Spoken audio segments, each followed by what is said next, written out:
Hello, welcome. I'm so glad that this presentation, this recording has found you. And I had it, forces beyond my control keep me from the in-person float conference this year. But I know from experience that we can have a beautiful, energetic exchange digitally. And I'm really excited for that. And my intention is that there is going to be wisdom, there is going to be some type of energy that you get from this presentation that's going to be exactly what you need for your business. So I just want to take time to thank you for being here and thank you for taking time to learn and grow. So if we haven't gotten the pleasure to meet at previous float conferences or within the float collective over the past years, I am Rachel Benton, and this year I successfully sold my business Float Nashville, and I had purchased Float Nashville 4 years ago, kind of post COVID. It was August of 2021, and that business became my heart and my soul, just like you, right? Like your float center brings healing, and we do this business from a very soul driven, passionate place, right? So like you, I'm super passionate about floating. Flotation therapy has my heart and my soul. It is still a practice that I hope to have for a lifetime.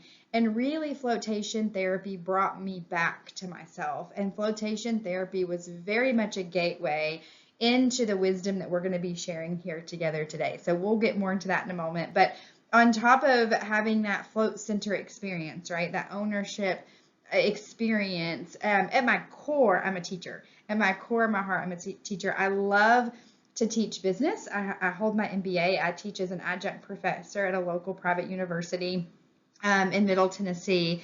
And on top of that, I love to learn all things like metaphysical, energy, neuroscience, any of those things. So my lifelong education has kind of braided this wisdom together where I weave in neuroscience with business. And then some of you in the previous years with the Float Conference maybe heard me speak and teach on human design. So human design is a system. We won't get super into it. You can get on my website and find all the things. But human design is really kind of like a blueprint and a compass.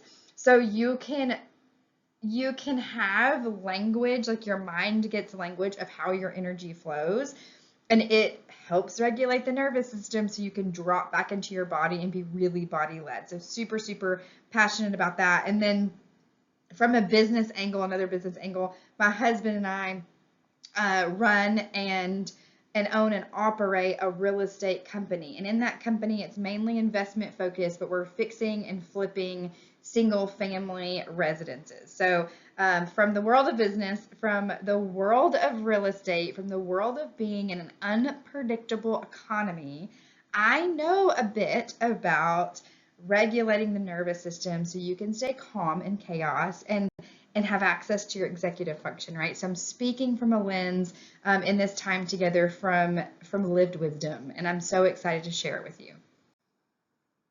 So our time together today, my goal is to bring in the wisdom of the nervous system, right? Bring you some education on the mind-body connection, and bring you in to how that relates to our day-to-day experience, right? What that means real time. So many of us in this industry have this wisdom, right? Because you own and operate a business, or you're tied maybe to the operation of a business that's giving healing and wellness to others. But the big question becomes when we're holding this space for others, when we're holding the weight of the creation, right? And everything that goes into running a business, we too have to understand how to regulate real time, right? And regulate in the moment. And so my goal here and what we're going to do here is you're going to learn about the nervous system. You're going to learn about executive function of the brain, right? Then we're going to look at how we can catch when the nervous system shifts in real time, and then what you can do in real time. And then we're going to talk about how that directly impacts your business, your employees, your teams, the people you work with. And then we're going to go beyond and say, okay, let's reflect back and how can you create and have a toolkit that you can use live, real time. So my goal is when we're done together today, you will know, like, getting up from this presentation together, you're going to have actionable tools that you can put in place. Like, you know how to do it, and it's going to be really life-changing, I promise. So let's get started. Okay, so before we get started, I want you to hear my heart and hear a story of what created this fire inside of me. What's given me the burning desire to take this wisdom and this education and this life experience to you, to Float Conference, to other business owners, really for people who are achievers, right? People like us that are overachievers, that are here to like birth really big things into the world. This wisdom, this education is really, really important. And there's a story I want to share with you. I feel like before I share the story, I want to give you kind of a trigger warning. So maybe like take a deep breath before I tell the story and know that it's a shocking story, right? But I feel like this shocking story has a huge purpose. It's the reason why I'm here in front of you. It's the reason why this content got birds into the world. And I feel like it's the reason why so many lives will be impacted and touched.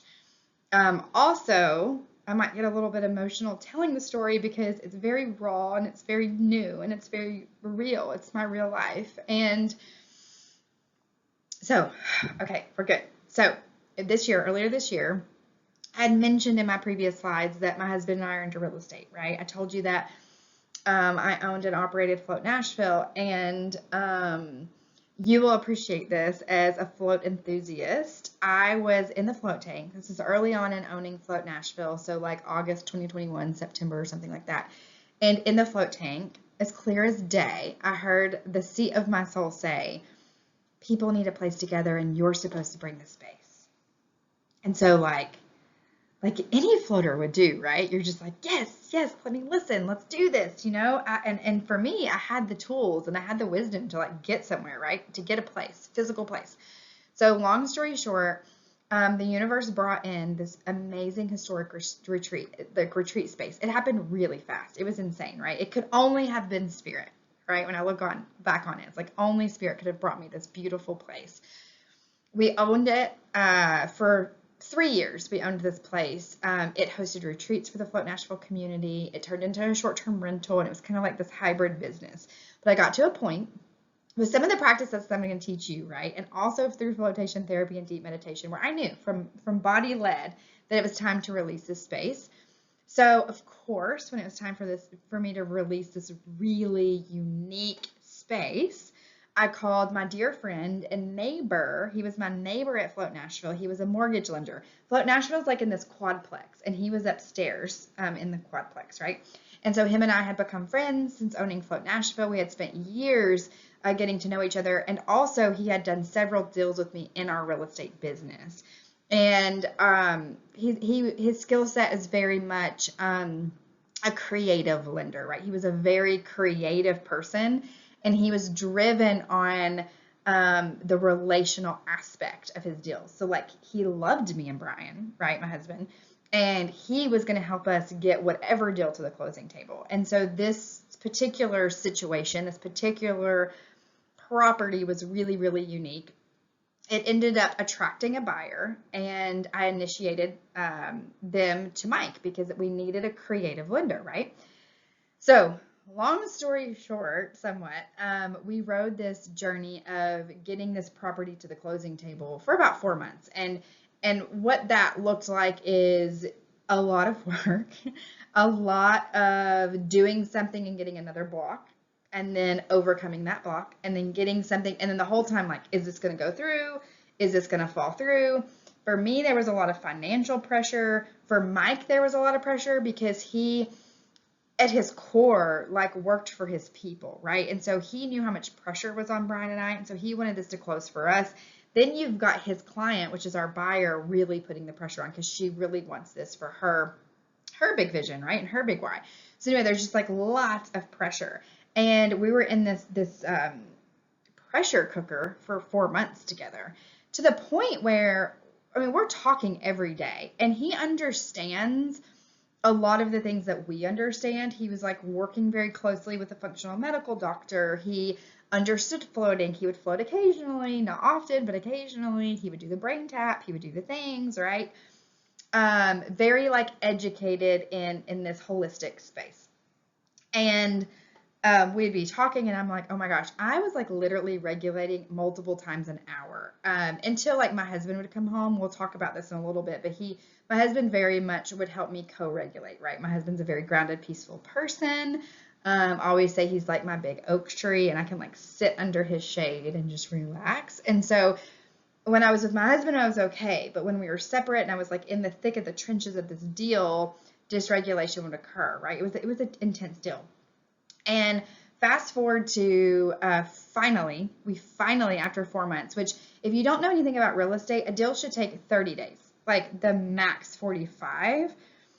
And this was not our story, right? It kept getting extended. It kept dragging out. And so we finally reach a day to where we get clear to close. And we're like, oh my God, this is insane. I happened to be at Float Nashville when Mike texts me. And I like scream. I run up the stairs. We're like jumping for joy. We hug each other. We're celebrating. And then he falls back on his couch and like in his lobby. And he was like, oh my gosh, Rachel, this one almost took me to the grave. And I'm like, yeah, you and me both. Like, this was insane. He was like, no, for real. Like yesterday, I got this really crazy pain in my jaw. And I'm like, oh my gosh, like, what did you do? Did you go to the hospital? Please tell me you got this taken care of. And he was like, no, I'm good. Like, it went away. I really feel like it was all the pressure because like he was at that point in the deal where it was like all or nothing, you know. He was like, but now that we're closed, like I'm good. Like I cannot wait till Monday. This is going to be so exciting. We celebrated. I left. Okay. And then his business partner and like life partner on Sunday night, early Monday morning calls me and she's really, really upset and she can't speak to me. And all I could remember in that moment was Mike falling back onto the couch and telling me about his jaw. And I was like, oh my God, Heather, please, please don't tell me, did Mike die? And she like gets herself together and she goes, Rachel, he's brain dead. And I was like, what? Oh my God. Oh my God. And she tells me the story of what happened to Mike. And long story short with Mike, we really don't want to make it short, right? It's Mike's story. But Mike was cooking in the kitchen that Sunday night. He looks over at Heather and then he hits the floor. By the time EMT gets there, they get him to the hospital. He's brain dead. And they're like, there's so much damage to the brain. He's not going to make it. Like he's brain dead. But his final wishes was to donate his organs. Okay. And so they kept him on life support. I don't know if you've had experience with this, but when you're donating organs, they keep you on life support in order to test the organs to see what's good enough to donate all the things. Me, I'm very like, I watch all kinds of like near-death experience shows, right? And I'm like, oh, he can come back from this. There have been stories where people are brain dead. Like he can come back for this. I was like, I could still feel his energy too. I was like, Mike is still here. He is so much working this deal. Because remember, we weren't through the finish line on this deal. That specific day, y'all, I was closing the deal at Pilot Knob. But also my business broker, remember I sold Float Nashville, my business broker was bringing me a lead and I was having my second conversation with the people who now own Float Nashville, okay? And so I'm having this Zoom call, I'm closing this deal, and this whole time I'm like, Mike is like right here on the other side of the veil and he's helping orchestrate all this. I felt his energy, like he is here, he's around. At this point, I'm like, he's coming back, you know what I mean? And sure enough, we closed the estate. I called it Pilot Knob, the Estate of Grace, and we closed that. It sold. It was like such a weird feeling because it was a huge closure, but it was like still like immense, like holding your breath for Mike, right? And then that afternoon, I spoke to the couple that ended up buying Float Nashville. It was a great conversation. Fast forward, they bought it the next month, right? But that night, that evening, Mike was officially pronounced dead, and Mike died.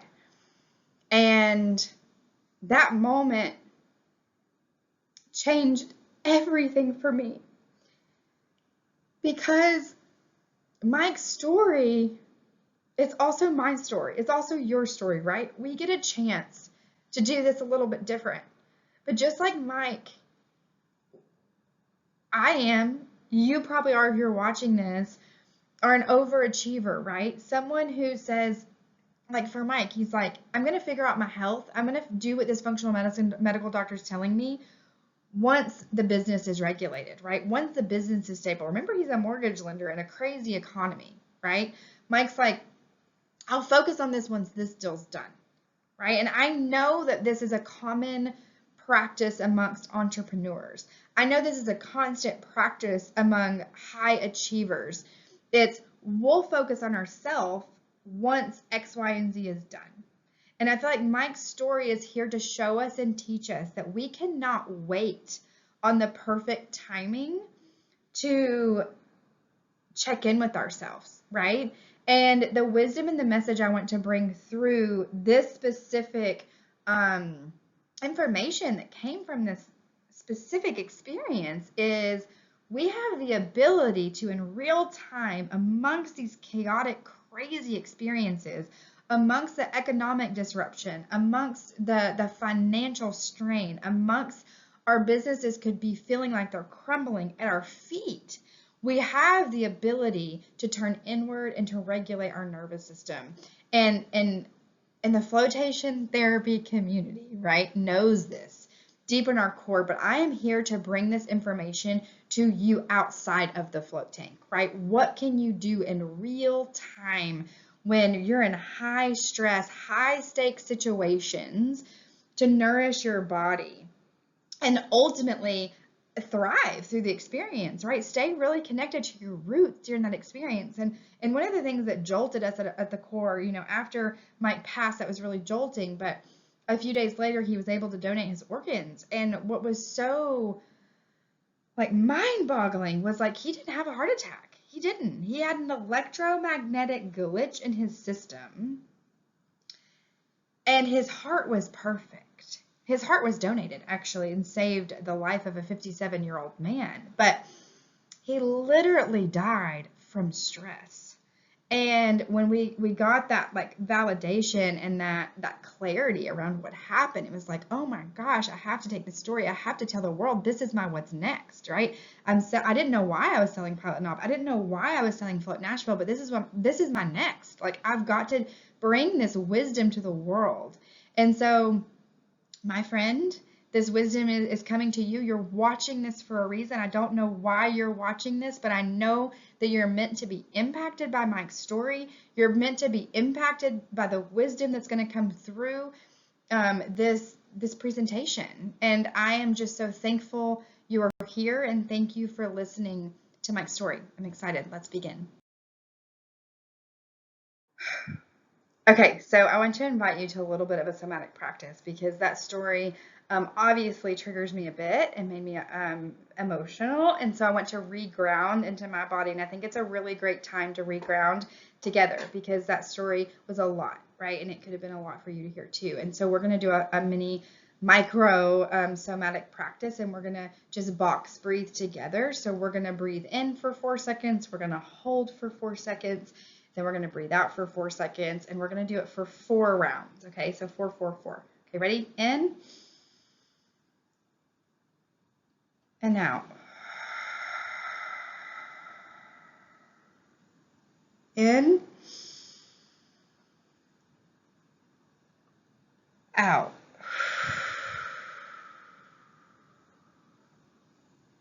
In, out. Last time, in, out.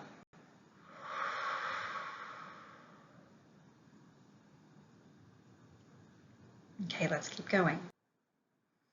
Okay, so to start, I want to introduce you to an imagery of the brain. I want you to get a picture in your mind so you can go back to it when you're practicing regulating in the chaos, right? Finding your calm in the chaos. And when we started our businesses, right? When we were in dreaming mode, when we were in creation mode, right? When we are tapped in, tuned in, and turned up, right?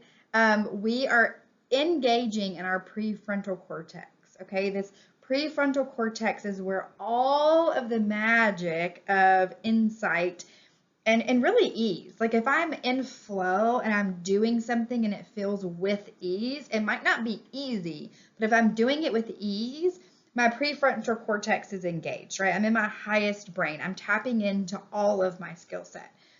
When we get triggered, right? Like maybe that story made my palms sweat. I'm sweaty, right? Like that activated my limbic brain, right? That was a new experience for me. But that limbic brain is our nervous system where we go to, you might hear, and you know this because of the community, right? But fight, flight, freeze, stress response, right? And that is when the body shifts into survival mode. And when we're in survival mode, we are not in executive function, right? We are not accessing our prefrontal cortex. And often in business, why this is so important to understand this concept is when we have economic triggers, when we're like logging in to look at our banking account because we're about to pay payroll and there's not enough to cover payroll, what happens is your stress response kicks in and you don't have access to executive function.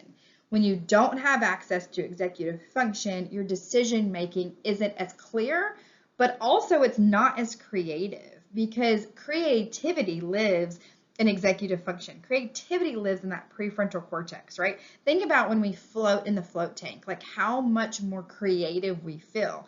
And I feel like flotation therapy is an amazing tool to regulate the nervous system and to tap back into executive function. But we know this as business owners. We don't always have that 30 to 90 minute or that 30 to 90 minutes, really like 60 to 90 minutes to sink into a float, right? Some float center owners aren't floating at all, right? Like much less once a month, much less every time we're dysregulated. So I think it's really, really powerful, first of all, to understand the brain. You might already understand, but maybe to be reminded and to tie it back into business, right? When we're in survival, we can't be in executive function. So how can we catch ourselves in survival? And then what practice can we do to access executive function in that real moment of, I don't have enough money to pay my employees. I don't have enough money to cover payroll. How can I relax my nervous system in order to tap into executive function? Okay, that is where the most wonderful part of the nervous system comes in. We have this vagus nerve. You might be familiar with this, but remember, it runs from the back of the base of the brain all the way through the body. And what's so interesting about this vagus nerve is it's touching our major organs, right? It's controlling our breathing, it's controlling our heart rate, our digestion. It is touching everything. And when we're dysregulated, all of those things slow down, right? Which we know because of this industry, but maybe we need reminded that chronic states of this lead to a lot of our autoimmune issues that we see, right? A lot of the reasons that people float are to heal these autoimmune systems, because ultimately in flotation therapy, we're helping to heal and restore people's nervous system, right? And retone this vagus nerve, almost like a muscle. We're retoning it, because when we get hit with these dysregulating experiences, like we can't make payroll, right? Because our numbers are down. When our nervous system gets dysregulated, that's an automatic response. It's supposed to happen that way. But what we want is to tone it, or to train it, or to help support it into coming back in alignment, getting back into rest and digest. So our brain receives the oxygen that it needs. Our brain receives the blood flow that it needs for us to get back into this creative executive function and all of this amazing mental ability that we have when we're not stressed, right? When we're not in fight or flight. And practices that are as simple as the breath work we did right before we just started, right? That 4-4-4 breath work. When we're breathing in, we cannot breathe in a rhythmic, regulated way when we're in chronic stress. So one of the ways to kind of trick the nervous system and to help support it in sliding back in is to do that breath work, right? And that signals to that nervous system, that vagus nerve, like, hey, we're safe enough to breathe.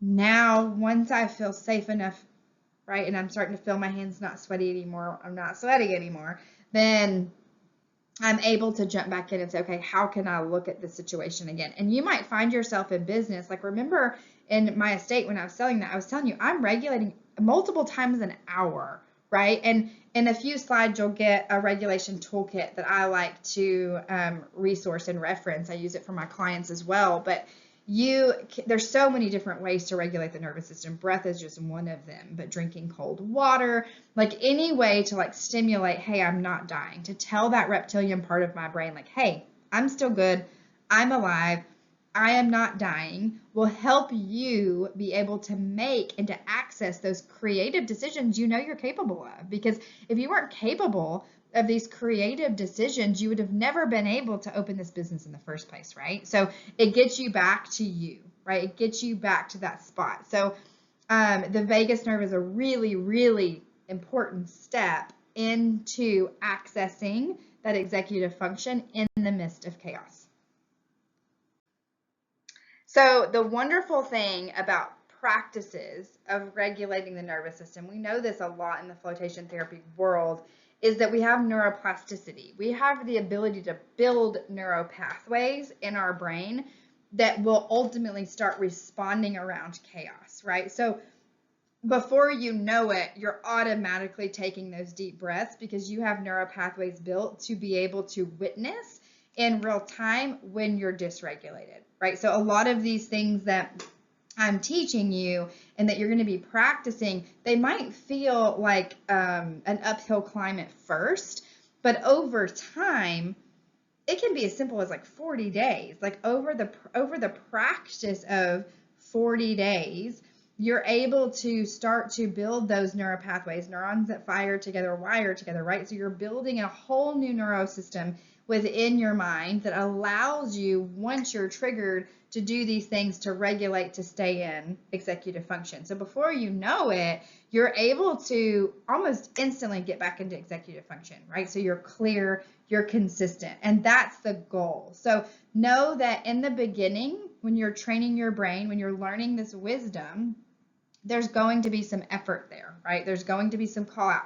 You might not catch yourself in dysregulation until after the fact. You're like, oh my gosh, that was a terrible decision. Oh my gosh, yes, I'm not going to shame myself because I was completely dysregulated. How can I re-regulate next time so I can get into executive function and I'm able to make a better business decision, right? So just know that it takes time to build the neural pathways to make this just who you are and a part of who you are, because you can become consistently that business owner or that high achiever or just that person that functions really well, and you're able to move through chaos with ease. When owning a business, especially when you have a team or even when it's just clients, and you can even put on your parenting lens here, right? But there is science that's called co-regulation, and this ability to regulate your nervous system bleeds into your team environment. So in order to create a cohesive team, to create a team that's an executive function, a team that's able to respond with confidence and calm and chaos, it goes back to the nervous system of the leader. And I think I mentioned here, I told you that when my husband would come home, when I was in that chaotic environment, he would co-regulate me. Oftentimes, literally, I call him my oak tree because I could sit in his energy and it's like my shade, it's my protection, it's my joy, right? But I'm ultimately co-regulating with him and his energy is bringing me peace. And we have the ability to do that for our teams. And it's so, so important for us to get into practices where we're catching ourselves in dysregulation and we're not spewing that on the team, right? We're not calling our manager and like, oh my God, I'm not going to be able to make payroll. What am I going to do? We've got to hurry up and do marketing. And like, you're not responding from spastic. You're not responding from fight or flight. You're not making plans for the business when you're dysregulated. You're not passing that dysregulation onto the team. And again, I'm not saying you're not going to be dysregulated when you're experiencing a lot of the economic hardship that we can face right now in business, but you've got to take that micro pause and you've got to sink in and do some of the practices we'll talk about in a minute to where you're regulating and you're getting your executive function. So maybe you do disclose to your manager like, hey, listen, times are really tight, or, payroll is short or whatever. I'm having issues with payroll. I don't know why that example is what we chose, but whatever. Payroll is really short. However, I was able to look at X, Y, and Z, and I noticed, like for me, it was this time last year, I noticed out of nowhere to the dollar amount I was down year over year was directly based on a membership purge I was having. Then I found it was directly related to a text message that was going out through Helm that was automated that I had turned on 6 months before and didn't realize I had done it, right? But when I was able to get into nervous system regulation, I was able to say, hey, not just our numbers are down, let me spew the panic on you, but like, hey, the numbers are down. I regulate because that triggered me, right? However, I was able to get into executive function, which got me into research mode, which helped me look through the data with calm and not freak out. And then I was able to bring solution, and then we're able to implement an amazing process. This really happened where we were able to restore our members. Like after I sold Float Nashville, like in that process of selling, we had so many members coming back because of the system and the process and the connection we were able to do within executive function, right? So it's all about that micro pause, calming yourself down, and then going to the team. You can have full disclosure to your team. Your team can know, but if you can be calm, they will be calm because they are going to match you. It's just science, right? It's the science of co-regulation.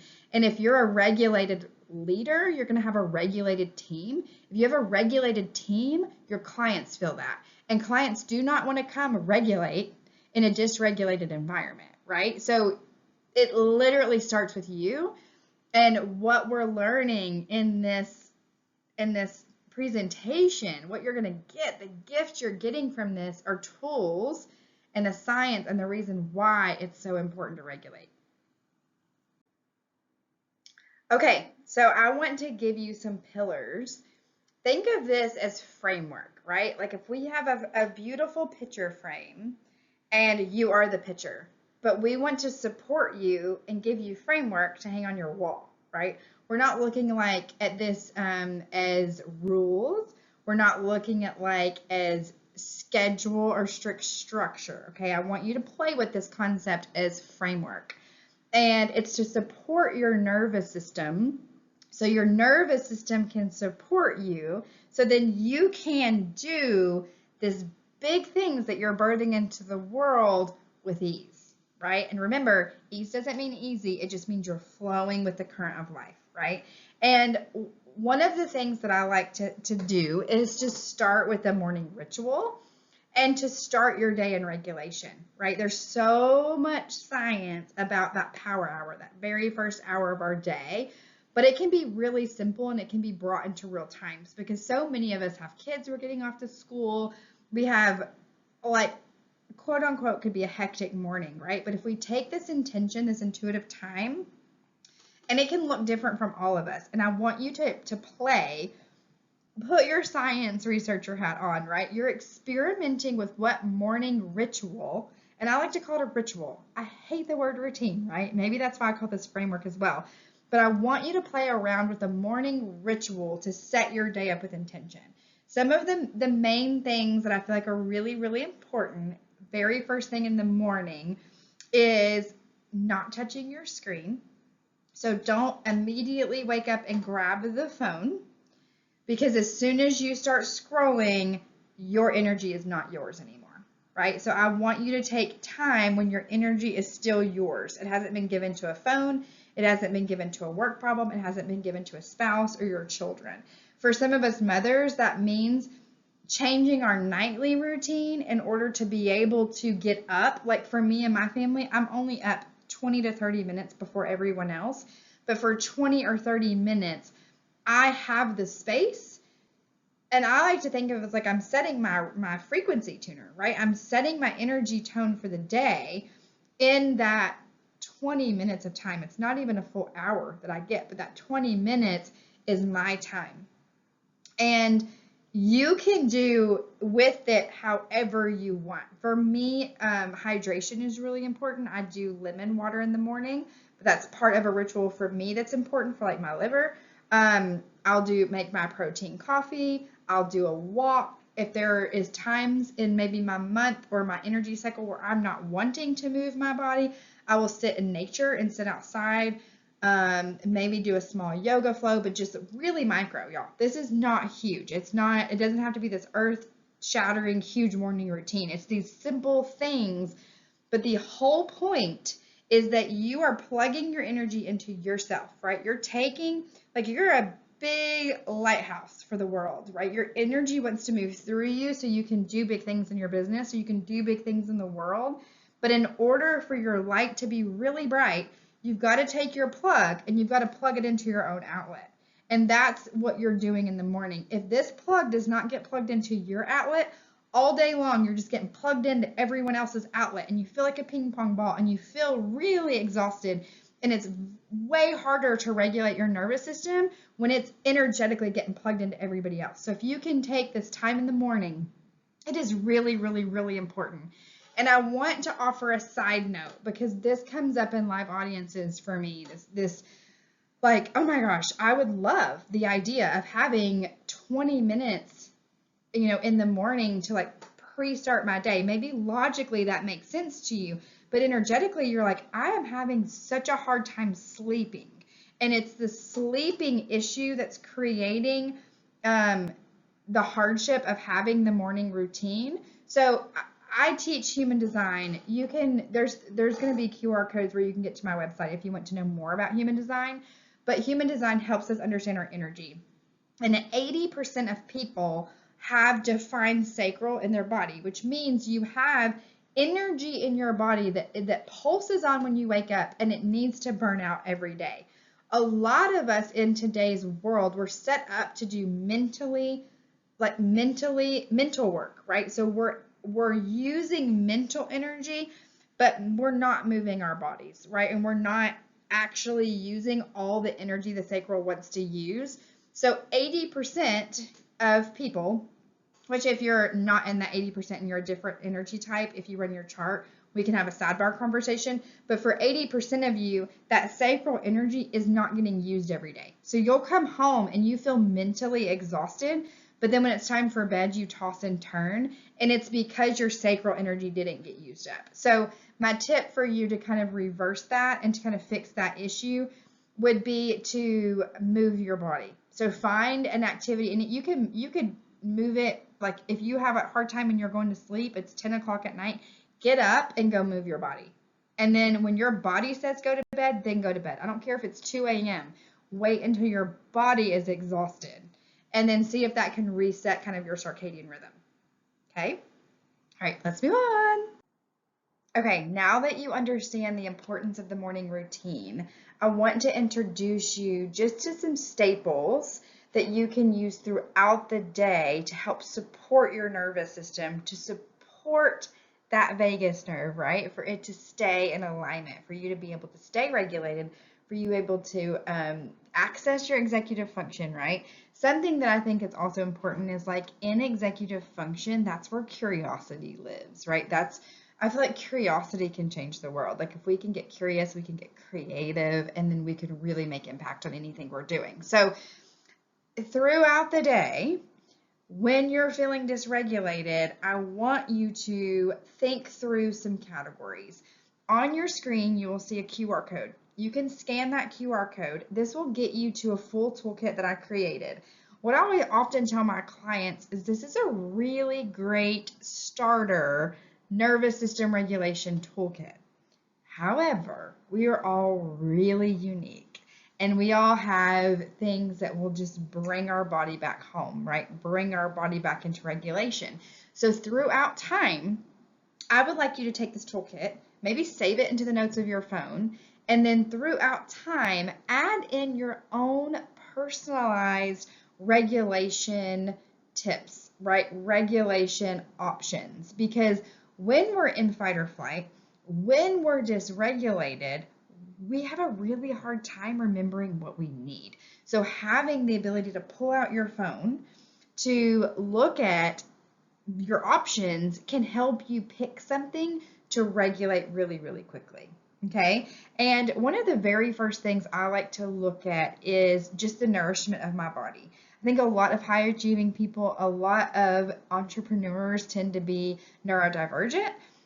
When we have this neurodivergence or however you want to label it, sometimes we forget about self, right? And we'll stop and pause and be like, oh my gosh, I've had no food today. I've had no protein. I've had no healthy fat. I haven't drinking water, right? So fueling your body, right? Thinking about hydration, thinking about healthy food, right? Protein, fats, things like that. Movement, asking yourself, have I moved my body today? A question I often like to ask because I am a very mental person. I think a lot of us, like we mentioned before, in today's environment, we do a lot of mental work. Asking, like, have I moved my body as much as I've moved my mind? And this often looks like pausing and like taking midday walks, right? Or midday strolls, or just like pausing, running up and down the stairs for a second, right? Just helping that mind body become connected again because they've moved the same amount of time, right? We talked about before, breath is very powerful because if we can rhythmic breathe, then that's telling our brain we're not running from the saber-toothed tiger, right? And then sensory things. I often love stones. I have them up here, oil or Paleo Santos I keep on my desk. Just anything to bring you back into your sensory environment to ground you back in the body. Because if we're in the body, we can access safety, right? So reconnecting to the present moment. And there are a lot more options on that nervous system regulation toolkit, but the whole point is when you start to have those signs and symbols of being dysregulated, you're able to pick a practice. Sometimes we've got to do a few of them at the same time, right? But pick a practice to bring regulation to your body so you can access your prefrontal cortex, get back into your creativity, and then jump back into the work, right? And then jump into communicating with your team. Then jump in to talking to your CPA or your accountant, right? Like that's when you do the work, is after you've regulated. Okay, this is a little bonus that we get to add in since we're not live. It's adding a little bit more time to the presentation, but I feel like it is important since we do have that time. That's a gift we get doing this digitally.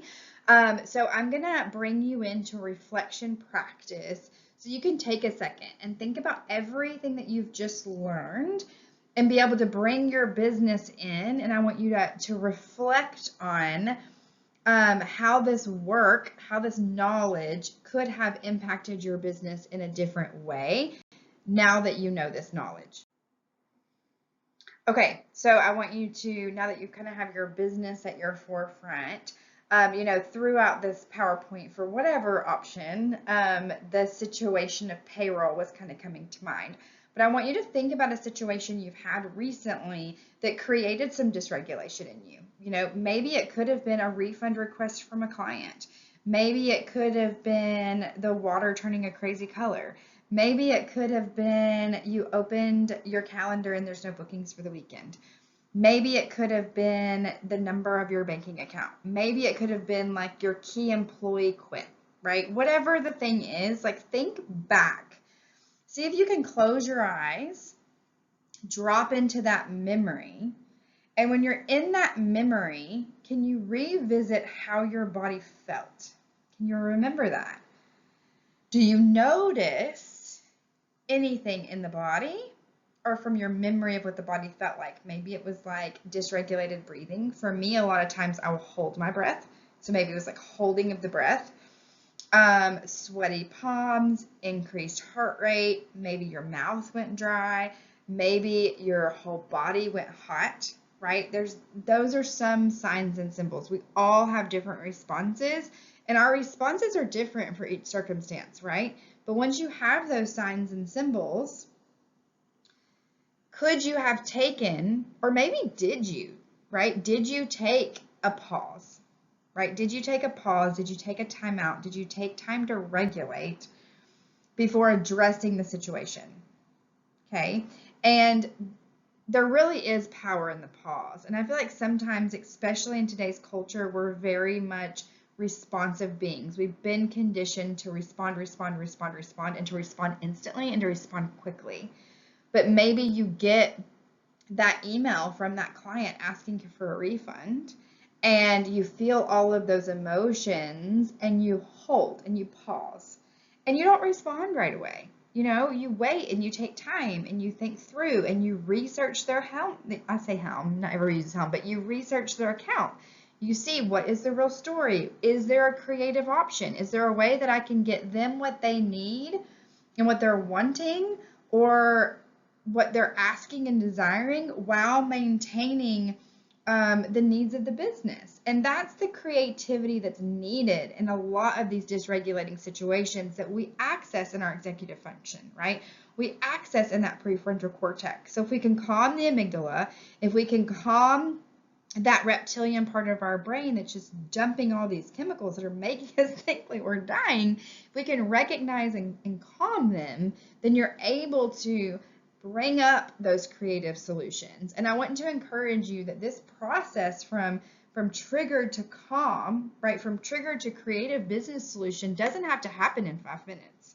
You have the authority to take as much time as you need for yourself to get regulated and to come back. It is your business. You have power. It might take informing that client, right? Maybe if you can take a couple days, send an email and say, hey, I've received your request. Thank you for reaching out. We will be researching and we'll respond to you within the next 72 hours. Like, give yourself space, right? That informing that client of what's going on will help regulate your nervous system. It will help take some of that pressure off, but then you get the space you need to do the work you need to do to make sure you're tapping into creativity. Okay, as we wrap up and come to a close, I know I'm speaking to a high achiever. I know you're a high achiever.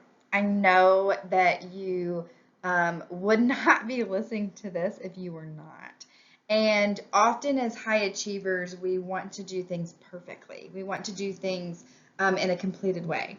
And I take you back to that story of Mike, right? Remember Mike's story when he had the functional medical doctor and he had the things, like literally as we were cleaning out his office, like he had the weights in his office. He was doing some things, right? But he was ultimately waiting to dive all the way in until he could do it perfectly. And that's the thing when we're wired the way we're wired, right? We want to do it all or nothing. We want to have the perfect morning routine, everything lined up before we ever start anything. And that's why when we introduced the morning routine, I wanted you to think about it as framework. I wanted you to think about it as a ritual.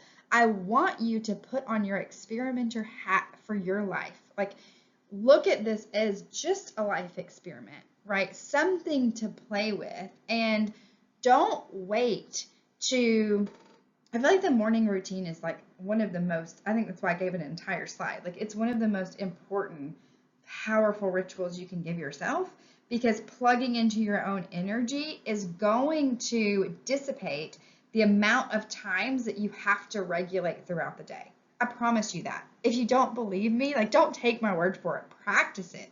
Like, literally experiment with what I'm suggesting to see if it's truth for you, truth for your own energy, right? And when you can look at, when we can set aside, when we can bring awareness to the fact of like, oh yeah, I am wired to be all or nothing. Oh yeah, I am a perfectionist, so I'm not even paying attention to nourishment for my body until I can do the meal prepping Monday through Friday. Like, I'm all or nothing. When you can bring that awareness in, that, my friend, is where you can start to bring in these little micro shifts that will literally change your life. It will literally bring the color back into your world. It will literally make you feel like you're thriving and not just surviving. And you're thriving and nothing on the outside changed. The economy is still the same.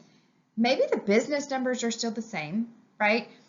The relational dynamic in the team can still be the same and you can still thrive. Because when you tap in to regulation, when you practice these tools, go back, get that QR code, get that toolkit, look through all the options. There's so many options to regulate. But when you practice that regulation, you're able to tap into creativity. You're able to tap into an executive function. And when you tap into that, that's where you start to feel like you're thriving. That's where you feel like, oh, okay, I can see how this business can be very successful even when the president's still the same, the economy's still the same, the interest rates are going up, right? I found a new way to communicate my my service to the world. And I'm here to tell you from a flotation standpoint, from a wellness standpoint, the world needs what you have more now than ever, right? More now than ever, people need flotation therapy. People need these modalities that you carry and that you house and that you carry the weight for, right? That you've birthed into the world. They need them more than ever, right? It's because of the dysregulation that you're experiencing that people need your products more now than ever. So I hope that this information is a reminder for you and a gift to you that you can have this little small toolkit that lives in your phone, this new awareness that you have the ability to do something in the matter of minutes to change your ability to tap in. So now maybe you have the science and the visual of your brain that maybe you didn't have before, right? So now you have new language to be able to stay really empowered and to be able to stay calm even in the chaos. Okay, friend, thank you for spending time here. Thank you for opening your heart and opening your mind, receiving whatever message was important to come through for you. I miss seeing you in person. I'm hoping that we can stay connected. On this screen, I am asking for an energy exchange, a small energy exchange for you to give me feedback on this content. Before I take it to other people, right? So if you can scan the QR code, that will give you a chance to win one-on-one time with me. So I will be giving away a one-on-one session where we can deep dive your energy, deep dive your business. Like I mentioned a couple times before, I teach human design, so I can look at your energetic blueprint and we can have a conversation and really customize your nervous system regulation toolkit and give you language for your own energy so your mind feels safe enough to drop into your body. And that really is my gifting and what I would love to bring you. So if you fill out the survey, give me all the juicy feedback, like you will be entered to win a free session with me. And then because you were here anyway, regardless if you do the survey, I'm going to offer you $100 off of my Unstuck program. That gets you 2 one-on-one sessions with me. The first really is all about your deep dive, right? Where are you stuck? What's happening in your business? Let's look at your human design. Let's uncover what's going on specific to your design. Then we take a break for a week. You're able to have some tools and some things to practice for that week. And then we come back the next week. We reflect. You'll learn some more in that reflection. Then we dive a little bit deeper into your chart. And then, then you've got a whole new language and a whole new world for your energy. So that's called Unstuck. The QR code on the screen takes you to my Unstuck program. You can type in FloatCon to get your $100 off at the checkout screen. So FLOATCON gets you $100 off your Unstuck program. It would be my joy and honor to take this information even deeper for anyone in this special community. So I love you guys. I hope you have a fantastic time together, and please reach out. Please stay in touch. My Instagram and social media are right there at the bottom, and then my website's there. So if you want to book a Calendly call, if you want to DM me, whatever, I would love to hear from you. Namaste, friend. Keep doing amazing work. You've got this.